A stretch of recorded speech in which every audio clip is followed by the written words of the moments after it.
Friends, తుమ్మలపాలెంలో ఉన్న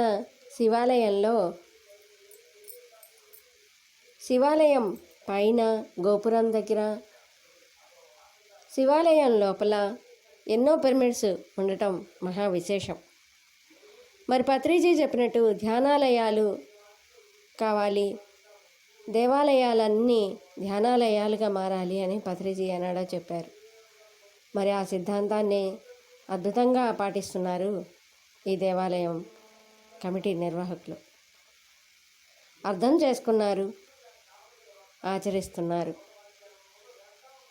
pyramid అంటే ఎక్కడో ఉంటుంది, పిరమిడ్లు మంచివి కాదు అనే అనుమానాలు, అపోహలు అన్నీ పక్కన పెట్టి పిరమిడ్ కూడా ఒక శ్రీచక్రం లాంటిదే అని ఎప్పుడైతే మనుషులు అర్థం చేసుకుంటారో అప్పుడు ఆ పిరమిడ్ని కూడా ధ్యానానికి ఉపయోగించుకోగలుగుతారు.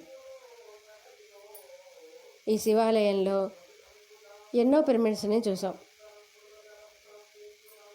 స్టాండ్ పిరమిడ్, కూర్చోడానికి టేబుల్స్ దగ్గర చిన్న చిన్న పిరమిడ్స్, హుండీ దగ్గర కూడా పిరమిడ్స్, ఇలా ఎన్నో పిరమిడ్స్ని వీళ్ళు అక్కడ పెట్టడం జరిగింది. దేవాలయాలంటేనే ఒక ఎనర్జీ కేంద్రాలు. మరి ఆ ఎనర్జీ కేంద్రాలకి పిరమిడ్ కూడా తోడైతే ఇంకా అద్భుతమైన ఎనర్జీని మనం తీసుకోగలుగుతాం.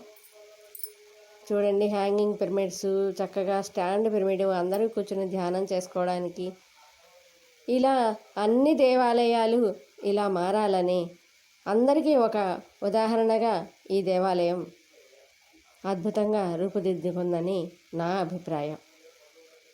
మరి ఇలా అన్ని దేవాలయాలు మారి ధ్యానానికి సహకరించి అన్ని దేవాలయాల్లో